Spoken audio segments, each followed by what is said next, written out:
Even though Twilight was wet, clueless, and miserable in her cell, she still felt nightfall come way too soon. Her jailers came to get her, and they weren't any gentler than before. As they dragged her shaken body out into the night, she saw some changes had been made. For one thing, a force field covered the entire plaza, as well as the front of the palace, which kept the crowds away. It was far smaller than the biggest one Shining Armor was capable of, and a slightly different color as well, but it remained the same basic function. In the middle of the plaza, they had quickly built a scaffold, and Twilight's heart clenched inside of her throat as she laid eyes upon it. She panicked once more, and fought against her chains, but the guards quickly threw her down on the ground, dragging her along as she sobbed silently. Her magic still hadn't recovered, so there was nothing that she could do. Even though the crowds couldn't reach her, she could still hear their cries and see them banging their hooves against the force field, hatred burning in their eyes. It hurt her more deeply than any blow could, and she hung her head. She followed along quietly as they reached the gallows, climbing the stairs obediently, not even trying to resist as they secured the noose around her neck. "Any last words?" the executioner asked. She thought for a moment, then shook her head. There was nothing left to say. He shrugged and pulled down the lever. Twilight closed her eyes as the floor disappeared underneath her hooves. But to her great surprise, she didn't fall. She opened one eye carefully. A familiar-looking, magical, yellow aura surrounded her, preventing her from falling to her death. She looked up as she heard the flopping of wings, and something large and white landed upon the platform, causing it to shake violently. "We must leave swiftly, Twilight," Princess Celestia said, as she undid the noose around the pupil's neck, with a simple wave of her hoof. "I am not letting them take my student's life tonight, no matter what the law says." Twilight's eyes filled with tears as the princess put her down upon her back. You came for me.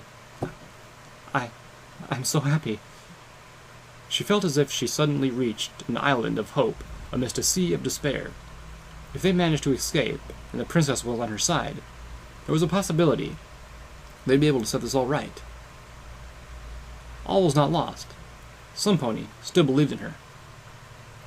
"Hang on tight," Celestia said, as she stretched her wings and took to the air, and Twilight did just that. The guards stared at each other, dumbfounded. Surely they knew what the law wanted them to do, but this was Princess Celestia they were talking about. The pony who had ruled over them for generations. Maybe they'd be willing to stand against her in a courtroom, but physically restraining her? It was nigh unthinkable.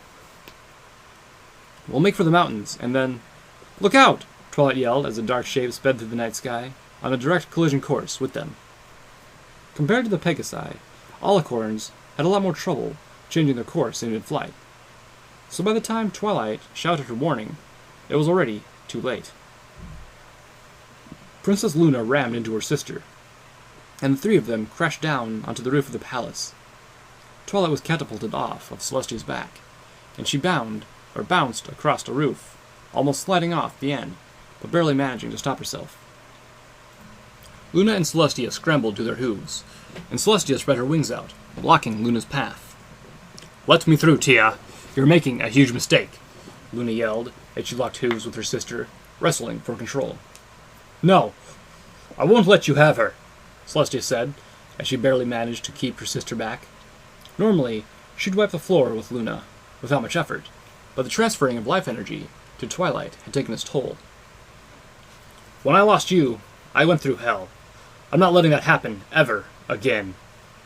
Celestia's horn flooded up with magical energy, followed by Luna's a split second later. They both fired off a spell towards each other, and in the end, nothing happened. "I'm always better at you than at dispelling magic, Tia, and in your current state..." Celestia gritted her teeth. With Luna keeping her magic disabled with her own, this had become a purely physical fight, and she wasn't sure she could win in her current state. Twilight tried to get up on her hooves, but every part of her body hurt, and she was feeling somewhat unsteady. With her magic abilities out, there wasn't much she could do to help Celestia, and she quickly glanced to the side. The horde of ponies outside of the bubble seemed to have gone crazy with anger, as they were literally pounding on the force field, trying to make it give way. The Pegasi swarmed all over the top of the dome, even though the guards desperately tried to keep them at bay. The guards inside the bubble seemed to still be lost in indecision, having barely moved from their positions. Both of the princesses were involved now. So, was this still really a matter for mortal ponies? Twilight stared at the titanic fight going on in front of her eyes. It tore her apart to see the two on opposing sides.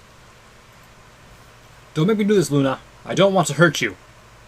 "You can't help her, sister. The ponies won't stand for it. She killed too many in too gruesome a way," Luna said pleadingly, desperately trying to convince her royal sister. "No," Celestia screamed defiantly. "I don't care what she's done, or who she's killed. She's my student, and no pony, not even you, will take her away from me." Twilight blinked incredulously. Had the princess really just... But, I really didn't do it, she said with a shaky voice. Celestia looked over her shoulder and smiled, in the same way that she had been smiling at Twilight for so long, as Twilight could remember. "Shh, Twilight. It's okay. I know you're scared, but you don't need to hide from me. It's okay. I understand. I don't care about those others. I care about you, no matter what you've done. Always."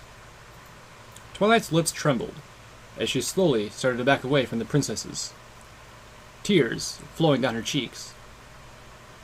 Just when she thought she had finally found one pony who believed in her, her hopes got crushed into the dust again.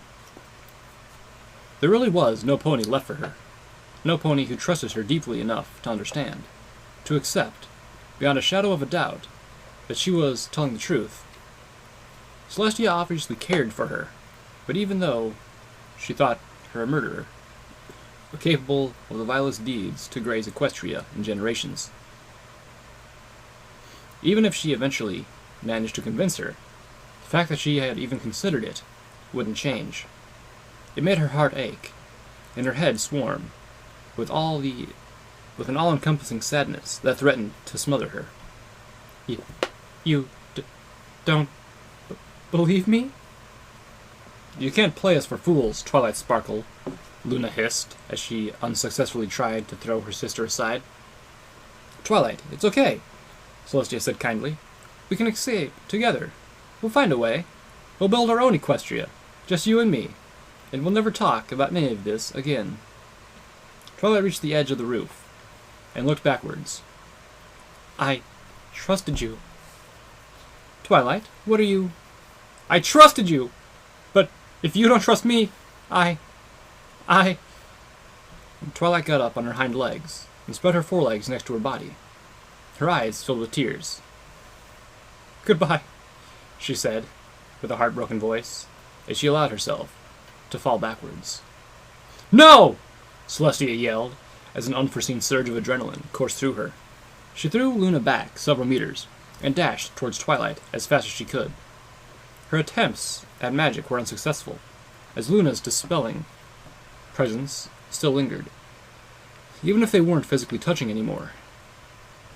She jumped forward, sliding down across the roof as she extended a hoof towards Twilight, desperately trying to reach her in time.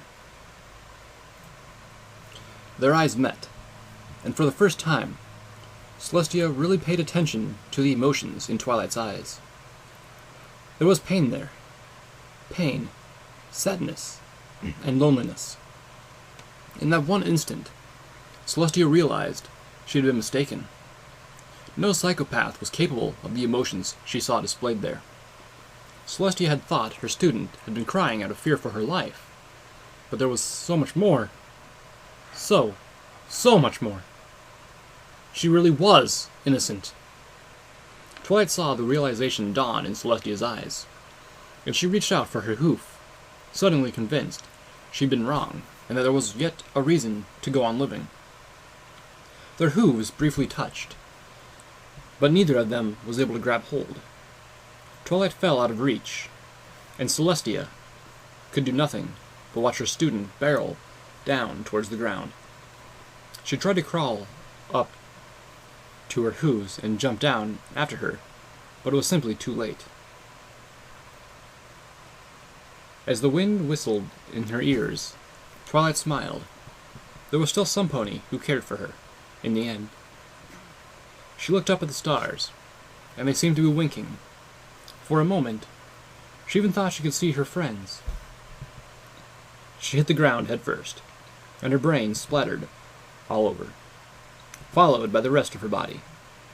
Celestia looked down at her student's broken body, and she burst into sobs, burying her face in her hooves. Luna walked over to her sister and put a hoof on her shoulder. This was the only possible outcome, Tia. You need to let it go. Outside, the force field and the crowd began to cheer wildly, as news of the unicorn's death spread from one pony to the other like wildfire. Celestia lifted her head off of her hooves and stared at the crowds with resentment as her sister drew her in to a hug. She lived in a kingdom where one of the two ponies most dear to her, her sister, had taken the other pony most dear to her, Twilight, away from her. And her people cheered it on. Her heart turned to stone as she realized none of them were as good as the one they had taken away from her. None of them were really worthy. She stood up and wiped the tears off her face, her expression turning from one to grief to one of grim determination. Any system which was capable of taking her student away from her was fundamentally flawed. She realized that now. Things would need to change. She'd need to bide her time, recover, and conserve her energy. Fool Luna into doing her job for a little while. Equestria's days were numbered. When she next raised the sun, it would signal the dawn of her new, glorious solar empire. Glory to the new Lunar Republic.